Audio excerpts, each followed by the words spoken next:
Welcome to our channel guys.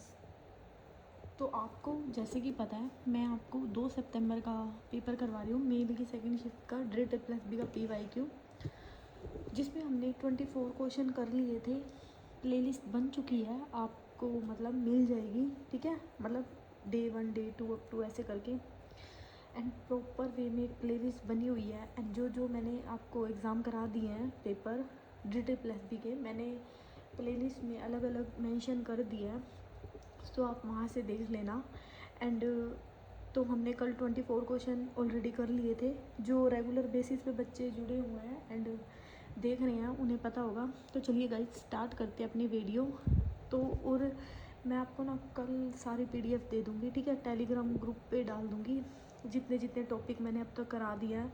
तो कल आपके टेलीग्राम ग्रुप पे कल सारी PDF अपडेट हो जाएंगी। तो आपको इन पेपर्स की PDF चाहिए तो आप टेलीग्राम ग्रुप ज्वाइन कर लेना।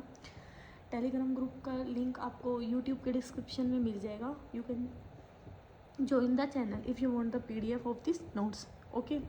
तो चलिए गाइस स्टार्ट करते हैं अपनी वीडियो। हमें क्वेश्चन दिया है 25 की every bounded sequence of a real number has convergent सब सीक्वेंस। ये बेसिकली हमें स्टेटमेंट दिया है।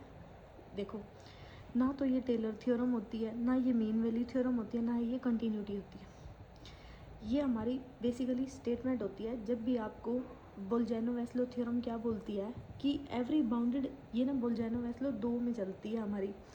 एक तो हमारी चलती है सीक्वेंस एंड सीरीज़ के केस में, और एक चलती है लिमिट के केस में कि every bounded sequence has a limit point. तो उस केस में भी जो हमारी स्टेटमेंट होती है वो हमारी बोल्जानो-वेस्लो थ्योरम ही होती है, ठीक है। एंड जब ये सीक्वेंस के केस में चलती है लिमिट के पॉइंट में, तो हो गया कि every bounded point has a limit point, कि हर एक बाउंडेड पॉइंट के पास क्या होता है, लिमिट पॉइंट होता है। तो ये भी हमारी बोल्जानो-वेस्ले थ्योरम बोलती है। एंड हमें every bounded sequence of a real number, every bounded sequence of a real number has a convergent सब सीक्वेंस, कि बाउंडेड सीक्वेंस के पास हमारा लिमिट पॉइंट भी होता है। अगर इसके साथ हमारा लिमिट पॉइंट होता तो भी हमारी बोल्जानो-वेस्ले थ्योरम होती। अब बाउंडेड पॉइंट के पास क्या होता है, कन्वर्जेंट सब सीक्वेंस होता है।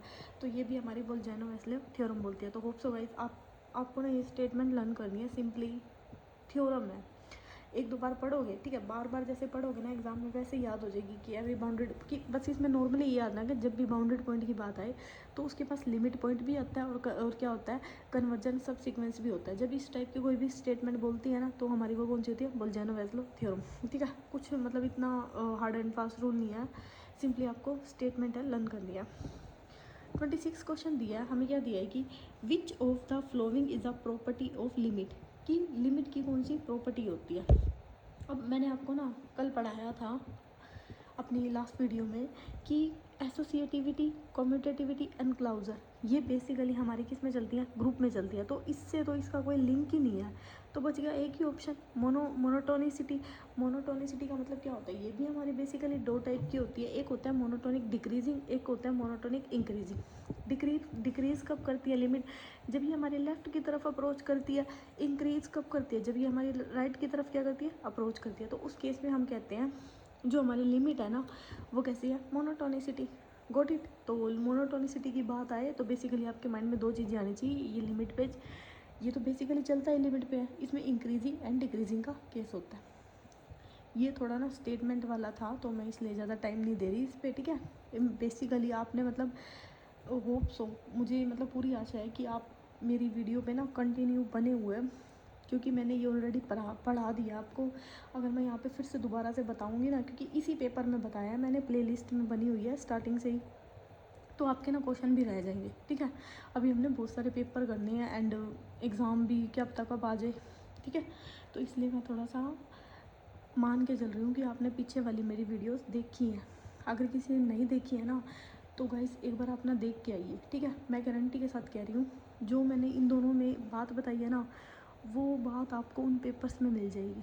ये तो बेसिकली मिल जाएगी इसी पेपर में, ये मैंने फर्स्ट पेपर में पढ़ाई हुई है, ठीक है। वो अब मैं मान सकती हूँ कि वो स्टेटमेंट है वो मैंने फर्स्ट में पढ़ाई थी। अगर आप अभी जुड़े हो ना तो ये मैंने कल परसों ही टॉपिक पढ़ाया आपको इसी पेपर का।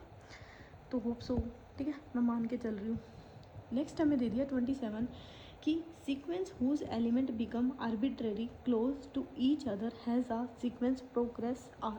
अब ये भी आपकी क्या दे दी, एक स्टेटमेंट दे दी यहाँ पे सबसे पहले बात आती है मोनोटोनिक सीक्वेंस।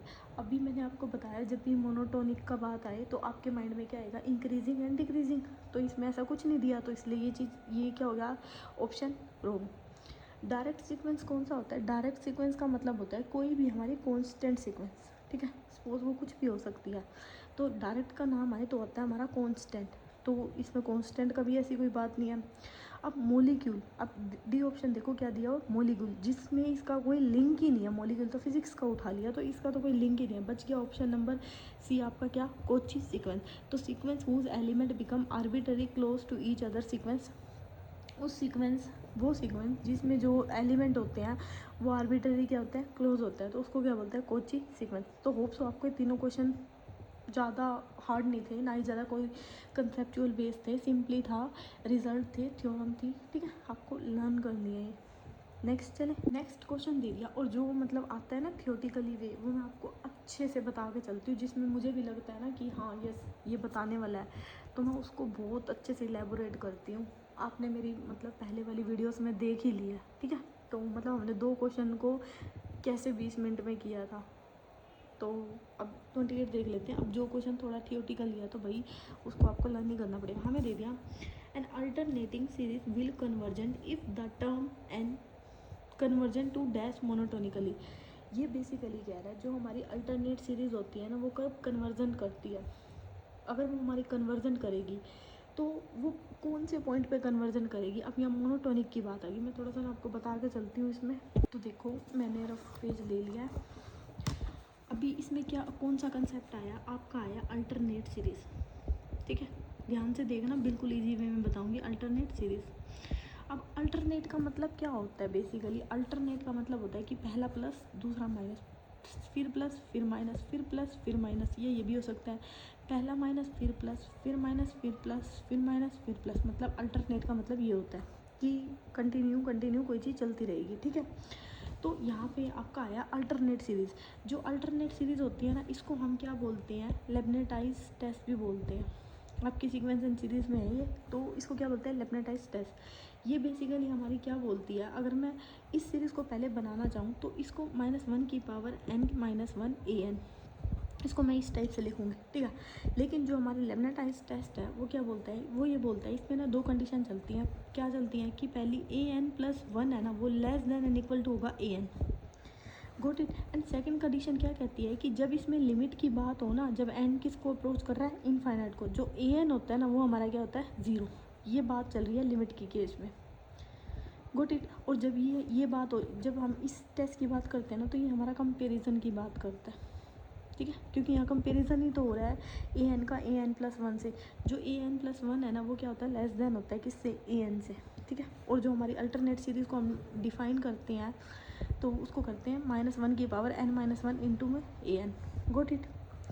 तो यहाँ पे ये टेस्ट अभी जो आपको मतलब इसमें क्वेश्चन दिया हुआ था, उस क्वेश्चन में क्या बोला हुआ था, क्वेश्चन में ना आपको ये वाली बात दी हुई थी लिमिट की, यानी कि मोनोटोनिसिटी की बात की थी। मोनोटोनिसिटी की बात की थी कि जब लिमिट हमारी कन्वर्जेंट कब करेगी, किस केस में करेगी, जब हमारा an है वो किसको अप्रोच करेगा, 0 को।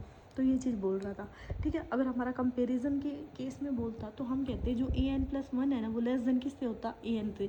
अगर हमारा ये कन्वर्जन करता तो ये भी कन्वर्ज करता, ठीक है। और अगर ये डाइवर्स करता तो ये भी डाइवर्स करता।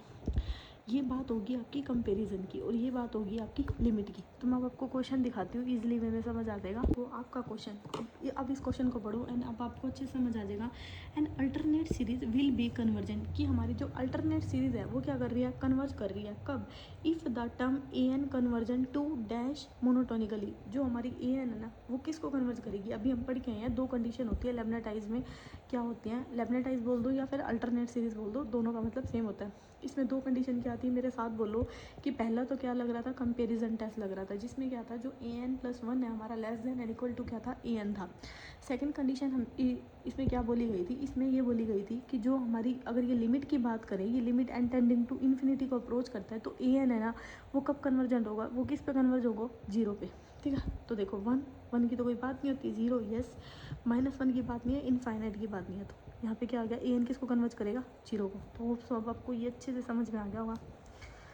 नेक्स्ट क्वेश्चन दिया है हमें 29, जो कि है if the limit of the sum is undefined और non zero the series is. आपकी ना इसमें दो चीज़ें आती हैं, मैं बेसिकली थोड़ा सा बता के चलती हूँ। जब आपकी लिमिट ना, आप कभी नहीं भूलोगे, जब आपकी लिमिट डिफाइन होती है एंड क्या होती है ज़ीरो, डिफाइन होती है एंड क्या होती है ज़ीरो, तो इस केस में बोलते हैं हम हमारी जो लिमिट है ना वो क्या कर रही है, कन्वर्ज। Got it.